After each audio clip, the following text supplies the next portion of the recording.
कि इष्ट देव की लोक की प्राप्ति, मतलब जिसकी हम पूजा करते हैं, जैसे भगवान विष्णु के पूजा करते हैं, पूजा करते करते विष्णु लोक को प्राप्त कर लेना, या भगवान शंकर के पूजा करते हैं शिवलोक को प्राप्त कर लेना, ब्रह्मा जी की पूजा करते हैं ब्रह्मलोक को प्राप्त कर लेना, इंद्र के पूजा करते इंद्रलोक को प्राप्त कर लेना, इसको क्या कहते हैं? सालोक्य मुक्ति। और सामीप्य मुक्ति उसको कहते हैं जिसकी हम उपासना करते हैं उसकी समीपता प्राप्त कर लेना। जैसे भगवान विष्णु की उपासना करते हैं उनके समीप चला जाना, भगवान शंकर की उपासना करते हैं उनके समीप चला जाना, ब्रह्मा जी की उपासना करते हैं ब्रह्मा जी के समीप चले जाना। जैसे प्रधानमंत्री होते हैं, उप प्रधानमंत्री होते हैं, एक मुख्यमंत्री होते हैं, दूसरा उप मुख्यमंत्री होते हैं। और सारूप्य मुक्ति उसको कहते हैं भगवान के स्वदृश रूप प्राप्त कर लेना, जैसा विग्रह उनका है उसी प्रकार के रूप प्राप्त कर लेना। और सायुज्य मुक्ति उसको कहते हैं कि भगवान के शरीर में मिलकर के एक हो जाना।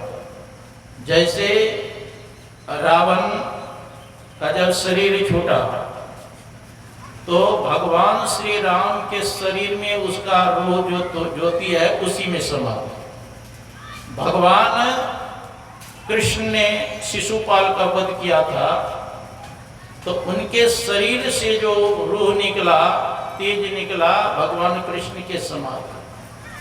मतलब वह 3 जन्म तक इसी प्रकार का हुआ। लेकिन संतों ने कहा ये 4 प्रकार के मुक्ति प्राप्त होने पर भी बार बार जन्म मरण का चक्र नहीं छूटता। एक मुक्ति है कैवल्य मुक्ति, जिस मुक्ति को प्राप्त कर लेने के बाद फिर संसार में आना नहीं पड़ता, उसके विदोही मुक्ति भी कहते हैं। यह कैसे होगा? यह साधना के द्वारा होगा। गुरु महाराज कहते हैं अस्थूल सूक्ष्म कारण महाकारण कैवल्य होके पार, पार गमन ही सार भक्ति लोहिया ये मेरा। तो मुक्ति प्राप्त करना चाहते हैं कि जन्म मरण के चक्र से छूट जाए, तो इसके लिए क्या करना पड़ेगा? गुरु महाराज कहते हैं मानस जप, मानस ध्यान, दृष्टि योग और सूरज सतयोग द्वारा सर्वेश्वर की भक्ति करके अंधकार प्रकाश और शब्द तीनों पदों से पार। जब 5 शरीर पार कर जाएंगे तब आपकी असली मुक्ति होगी। 5 शरीर को पार करना। अच्छा, मुक्ति होती है किसकी? देखो यह जीव जो है, जैसे ये आकाश है, अब पर्दा पड़ गया क्या हो गया? पटाकाश हो गया। घर के अंदर जो आकाश है उसको मठाकाश कहते हैं, घड़ा के अंदर जो आकाश है उसको घटाकाश कहते हैं। घट मट पट हटा देंगे तो ही मधाकाश है ना। उसी प्रकार यह आत्मा 5 कोष के अंदर आ गया। आत्मा जो है 5 कोष, आत्मा जीव नाम कहिए। 5 कोष के अंदर जो जीव आ गया, आत्मा आ गया, उसको जीव कहते हैं। 5 कोष कौन है? अन्नमय कोष, प्राणमय कोष, मनोमय कोष, विज्ञानमय कोष और आनंदमय कोष। और यह जीव 5 शरीर के अंदर आ गया, स्थूल सूक्ष्म कारण महाकारण कैवल्य। और यह जीव 3 पर्दा के अंदर आ गया, अंधकार प्रकाश और शब्द। और यह 14 इंद्रियों से युक्त हो गया है। 5 कर्म इंद्रियां, हाथ पैर गुदा लिंग मुख, 5 ज्ञान इंद्रियां, आँख कान नाक जिह्वा त्वचा, और 4 अंतःकरण के नियम मन बुद्धि चित्त अहंकार। 14 इंद्रियों के अंतर्गत है और जीव 3 अवस्था के अंतर्गत है। जागृत अवस्था में जीव दोनों नेत्र के बीच में रहता है, स्वप्न अवस्था में कंठ में आ जाता है और सुसुप्ति अवस्था में हृदय में। अभी हम लोग जगे हैं तो कहाँ है? दोनों आंख के बीच में है। और सोने के बाद स्वप्न में जाते हैं तो जीव स्वप्न में कंठ में जाते हैं, और जब सो जाते हैं गहरी नींद में तो जीव छाती में आ जाता है। और इस शरीर में जीव कहाँ है? कहा बिंदु मध्य च जीवात्मा सूक्ष्म रूपेण वर्तते। बिंदु के मध्य में यह जीव है।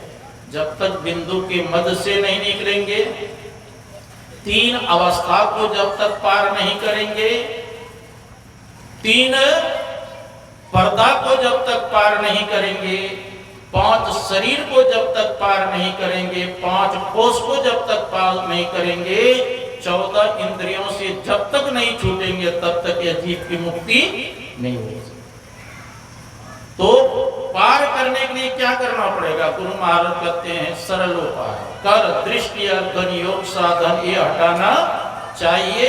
इनके हटे माया हटेगी, प्रभु से होंगी एक।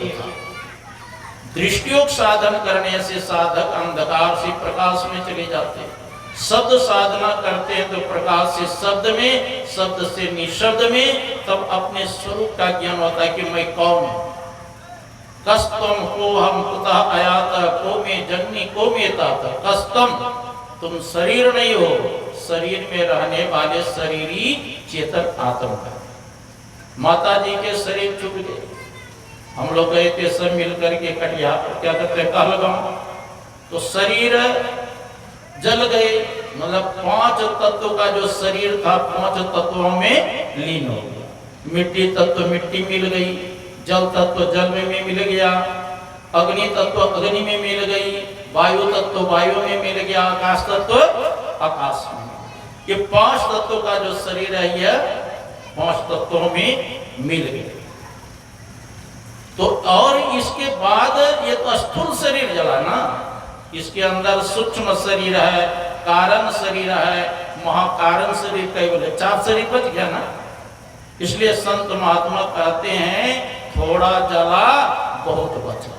थोड़ा जला मतलब ये 5 तत्वों का शरीर था वो जल गए, और बहुत बचा मतलब सूक्ष्म कारण महाकारण कई बोले। इसलिए नहीं उनके नाम से सत्संग करते हैं कि उस जीवात्मा का कल्याण हो, भोज भंडारा करते हैं, श्राद्ध कर्म करते हैं कि उसको पुण्य की प्राप्ति हो। तो वेदांत ज्ञान कहते हैं एक शरीर नहीं है। कितना शरीर है? सब मिलाकर के कुल 5 शरीर।